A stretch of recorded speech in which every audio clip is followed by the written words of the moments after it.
What's going on, guys? T2RX6 here, back for another third-party review, and today we're looking at an oddity, TFC Photron, and I don't really know why I got this other than curiosity.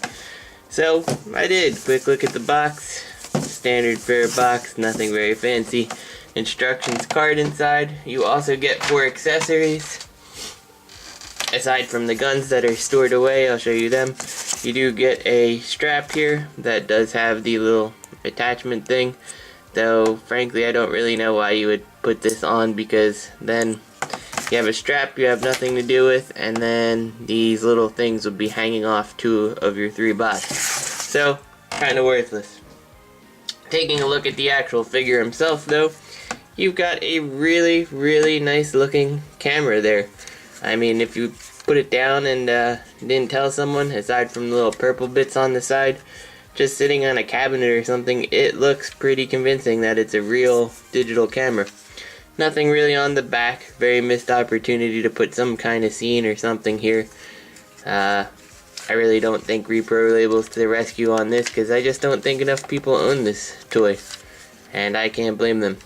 All the buttons here look like they do stuff and work, you know, but nothing pushes in. They're all just molded in, nothing switches or spins or anything like that, any of these buttons. The only one that does is this top one up here.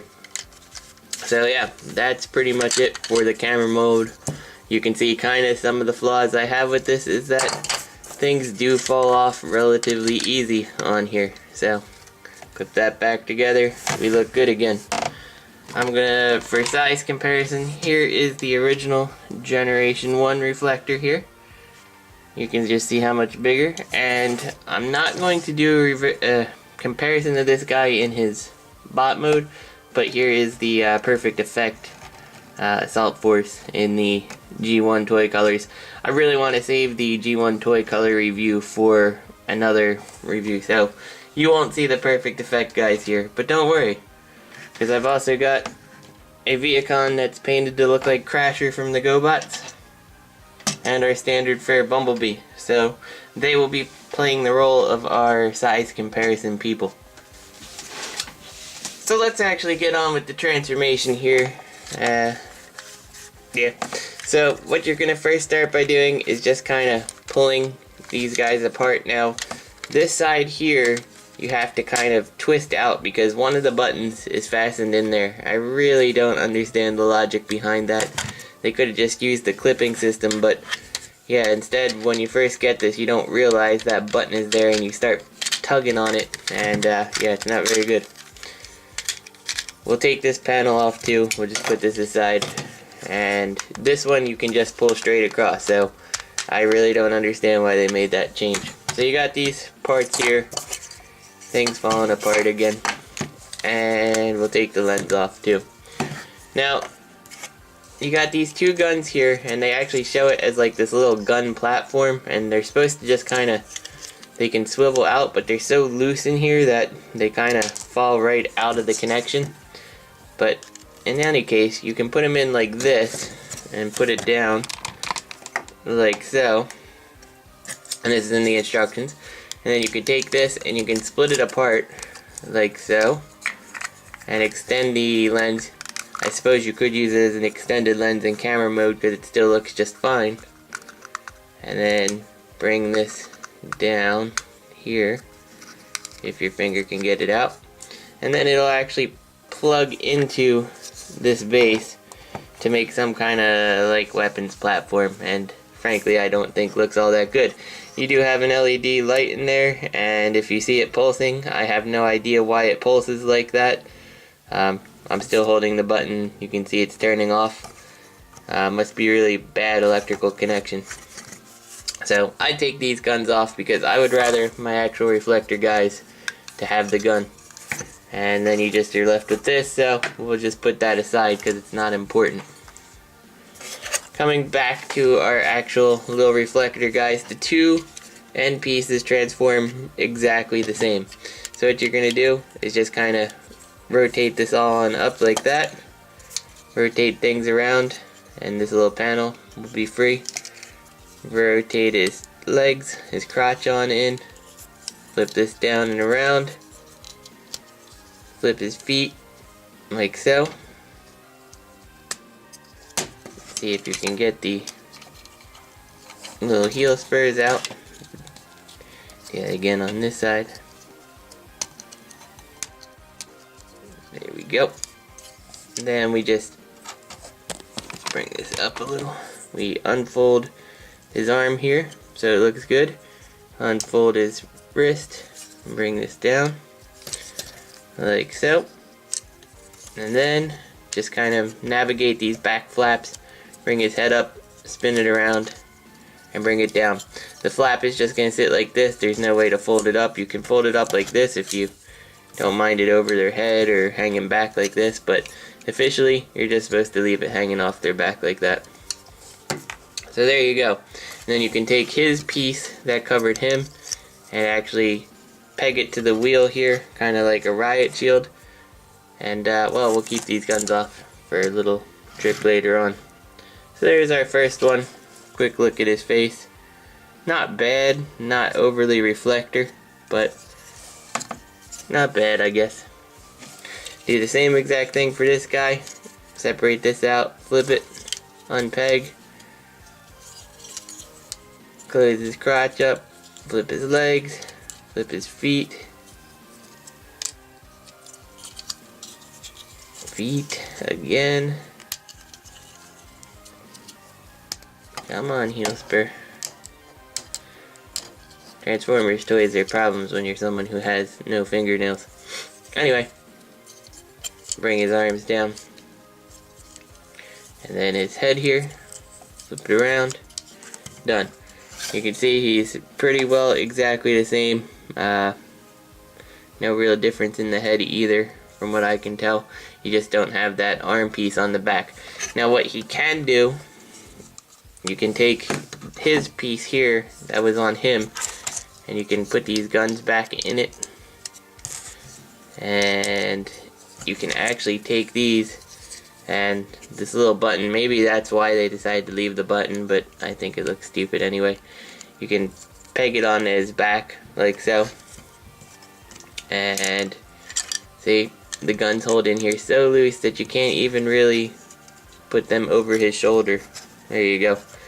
That's the best they've stood since I ever got this guy. So yeah, you can do that, but then you have a riot shield carrier and someone who's completely unarmed. So I just like to give him his gun. That works for me. And we just put these extra bits just to the side because to me they're worthless. Let's give the gun here. And now we'll go to the main part of reflector here,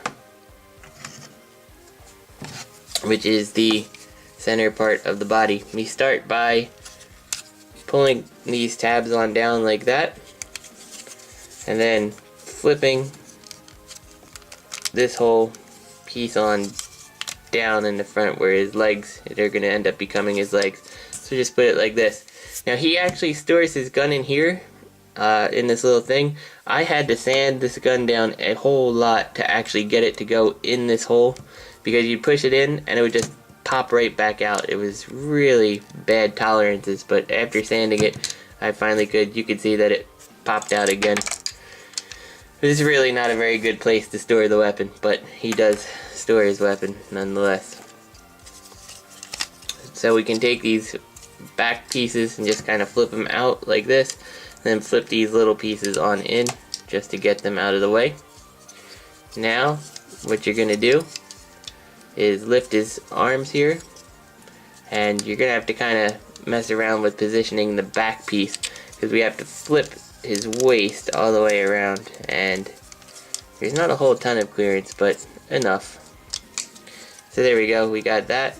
We'll split the foot here and we'll turn it like this. You want the pieces of the lens to the outside of his legs, and then you're just going to basically take the little toe piece and flip it all the way up and around. So I'll show it from this angle because it probably shows it off a little better.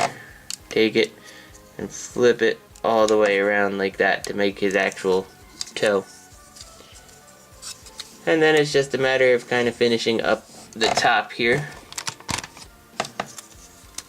we will unpeg his arm from the back piece, and we'll flip that back piece down, lift his head up, and then just clean up his arm here. And then this arm, what you do is twist it sideways, and then you take this joint here, and you kind of swing it down so it brings it in just a little bit closer, and he's done. And frankly, that is a lot of junk that is hanging off the back of his or the side of his arm here. And he has no heel spurs like the other two, so when you have him on a desk that has a slight backwards lean like mine has, he really doesn't want to stand very well. There we go. And we'll give him his gun here. So you can see that how it really works out is that their centerpiece is kind of a deluxe, and then these two guys are kind of more scout-like in size. So let's actually, instead of just saying that, let's move him back a little here. And let's bring in a couple size comparisons. They do kind of look good, the three of them. They might fit on a masterpiece shelf or something, but here you go. Here's our Bumblebee and our Deluxe Viacon. And then just for further size comparisons, we're gonna knock everything over because there's no heel spurs in G1, so they also do not like my desk. I really gotta do something about that. But here we go. Here's the original reflector, just for comparison there, so you can see. I don't know why, but for whatever reason when I got these guys, I had really thought that they were all roughly the same size. So I was a little bit surprised when they ended up being smaller. So for articulation purposes, let's just take a look here. You got the head is on a swivel, and because of transformation you can kind of get him to look up a little just because of the forward back rotation of his head. Upper arm is on a ball joint, so plenty range of motion out of that. You do have the kind of double jointed, well technically it's like a triple jointed elbow because you get the top hinge up here, then you have the actual elbow hinge and the elbow joint, so you can get his arm all kinds of positions, which is pretty nice. No swivel on the wrists. You do have waist articulation. I'm not a big fan of it, doesn't look very natural. You do have the ball jointed thigh, swivel thigh, nice knee, and then your foot is actually on a ball joint, so it can be rotated to accommodate various positions. And that's the same for the other half. And then for the bigger guy, you also have the head swivel. You can't really look up with him just because of his transformation. It's a little more limiting. The arms feel nowhere near as movable. You do have that rotation for transformation, so he could get his arm like that, but frankly he looks a little bit awkward like that. It's not as nice of a ball joint in there. It is still a ball joint, so but you're more limited on what you can do and really how much posability. Double jointed elbow, you do have an upper swivel, waist for transformation, ball jointed leg, no thigh swivel, which is really kind of surprising. You do have, I guess, the lower leg, but that looks pretty awkward, and then kind of the tilt due to how the feet attach here. So he's actually a little bit more limited in articulation than the smaller versions, which I think is a little disappointing. So overall, when it comes to this set, I find myself, I guess, content that I have them. I think they're neat. I really like the camera mode. I do like how the three of these guys end up looking together. But really, for the money, I think that this is a way more playable toy and would have a hard time recommending the TFC to anyone who isn't just either a huge reflector fan or just has nothing better to do with their money, like apparently I didn't. So I hope you guys enjoyed the review. Next week we'll probably be looking at the Perfect Effect Chromia. I was going to do it this week, but I want to transform her a couple more times before I am confident on doing her on camera. So That sounded wrong. Alright, I'm gonna go. I'll see you guys next week.